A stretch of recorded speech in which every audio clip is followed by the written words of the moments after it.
Hi friends, எல்லோரும் எப்படி இருக்கீங்க? நல்லா இருக்கீங்களா? எல்லோரும் இன்றைக்கி வந்து ஓட்டு போட்டாச்சா? நானும் ஓட்டு போட்டுட்டோம். என்னுடைய தங்கச்சிக்கு எல்லாருக்குமே இங்கே தான் ஓட்டு அப்படிங்கிறதுனால எல்லாருமே ஓட்டு போட்டு அம்மா வீட்டுக்கு வந்து சாப்பிட்டாச்சு. இன்றைக்கி வந்து என்னுடைய தங்கச்சி பையனுக்கு பிறந்தநாள் அப்படின்னு சொல்லிட்டு கேக்கெல்லாம் வெட்டலை. சிம்பிளாக வந்து கேசரி கிண்டி பக்கத்தில் சாக்லேட் வச்சு கொடுக்கலாம் அப்படின்னு சொல்லிட்டு அம்மா வீட்டில் தான் கேசரி கிண்டுறாங்க. எப்படி கிண்டுறான்னு சொல்லி பார்க்கலாம். எங்கள் அம்மா கேசரி கிண்டுறது சூப்பராக இருக்கும். என்னென்னு சொல்லி பார்க்கலாம். வந்து எங்கள் அம்மா வந்து 1 கிலோ ரவா எடுத்துருக்கு. நல்லா வானல் அந்த வாசம் வர வரைக்கும் நல்லா வறுத்துக்கிட்டுருக்கு.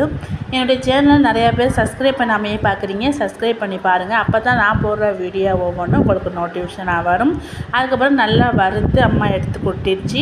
அதுக்கப்புறம் வந்து எண்ணெய் வந்து 1/4 லிட்டர் எண்ணெய், அதாவது 1 கிலோ ரவாவுக்கு வந்து 1/4 லிட்டர் எண்ணெய் ஊற்றிக்குது. அதுக்கப்புறம் 100 நெய், அதில் வந்து அதாவது ஒரு 50 மில்லி 60 மில்லி வந்து ஊற்றிட்டு மிச்சத்தை வச்சிருச்சு. ஊற்றிக்கணும். அதுக்கப்புறம் வந்து பார்த்திங்கன்னா நல்லா சூடான பிறகு முந்திரியை போட்டு நல்லா வறுத்துக்கலாம். நல்லா பொன்னிறமாக வறுத்து எடுத்துக்கலாம். ஆனால் வந்து எல்லோரும் எடுத்து வச்சுருவாங்க. எங்கள் அம்மா வந்து அப்படி செய்யாது. ஏன்னா அது வந்து தனியாக போட்டோம் அப்படின்னு சொன்னிங்கன்னா மேலாப்பில் 1 2 இருக்கும். ஆனால் நம்ம வந்து எங்கள் அம்மா செய்கிறது வந்து எல்லா கேசரியிலுமே முந்திரி திராட்சை இருக்கிற மாதிரி அப்படி தான் செய்யும். அதுக்கப்புறம் கொஞ்சம் பொன்னிறமாக வந்து அடுப்பை சிம்லேயே வச்சு திராட்சையும் போட்டு நல்லா பொன்னிறமாக எடுத்து, ஆனால் பொறுமையாக தான் செய்யணும். ஃபாஸ்ட்டாக வச்சோம் அப்படின்னா தீஞ்சு போயிடும். அதனால் எங்கள் அம்மா சிம்லேயே வச்சு நல்லா வறுத்துருச்சு. யாருக்கு முந்திரி திராட்சைனா ரொம்ப பிடிக்கும்னு சொல்லி கமெண்ட் பண்ணுங்கள். எங்கள் வீட்டு பிள்ளைங்களுக்கெல்லாம் முந்திரியை கண்ணால் பார்த்துட்டாங்கன்னா அது சும்மா வெறும் வாயிலே சாப்பிட்ருவாங்க. இப்போ பாருங்கள், நல்லா வதங்கின பிறகு இப்போ 1 கிலோ தண்ணினா 1 கப்பு எடுத்து எங்கள் அம்மா அளந்துக்குச்சு. அதுக்கு டபுள் பங்காக கேசரிக்கில் நான் வந்து தண்ணி அளந்து ஊற்றிக்கிச்சு. நாங்கள் வீடியோ எடுத்துகிட்டு இருக்கும் போதே கரண்ட்டு வேறு போயிடுச்சு.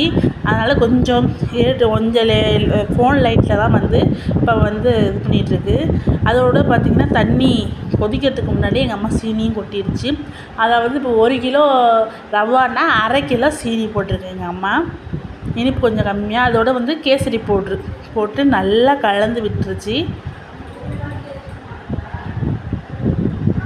நல்லா கலந்து விட்டுக்கலாம்.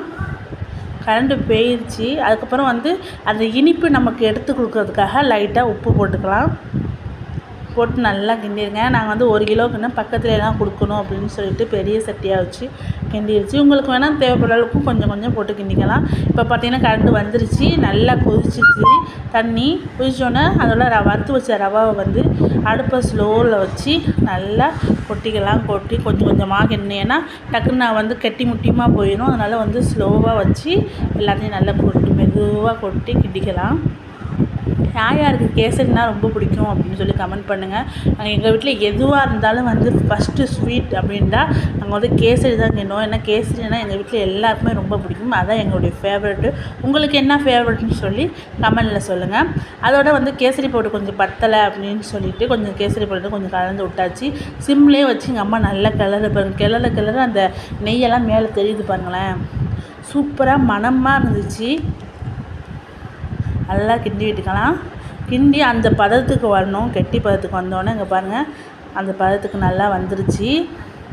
பார்க்கவே சூப்பராக இருக்குது பார்த்திங்களா. ஆனால் வந்து கேசரி எனக்கு எப்போவுமே சூடாக சாப்பிட்டா தான் ரொம்ப பிடிக்கும். எங்கள் அம்மா வந்து சகனில் வந்து நெய் தடவி வச்சுருக்கோம். அதில் போட்டு ஆற வச்சு துண்டாக போட்டு வெட்டி கொடுப்பாங்க. ஆனால் நாங்கள் வந்து சூடாக இருக்கையிலே ஒரு சின்ன கப்பில் போட்டு கொஞ்சம் ஸ்பூனை போட்டு சாப்பிடுவோம். இன்னும் சூப்பராக இருக்கும். சூடாக திங்கையில் நல்லா அருமையாக இருக்கும். பாருங்கள், ரெடி ஆயிடுச்சு. சுவையான சூப்பரான கேசரி ரெடி ஆகிடுச்சு.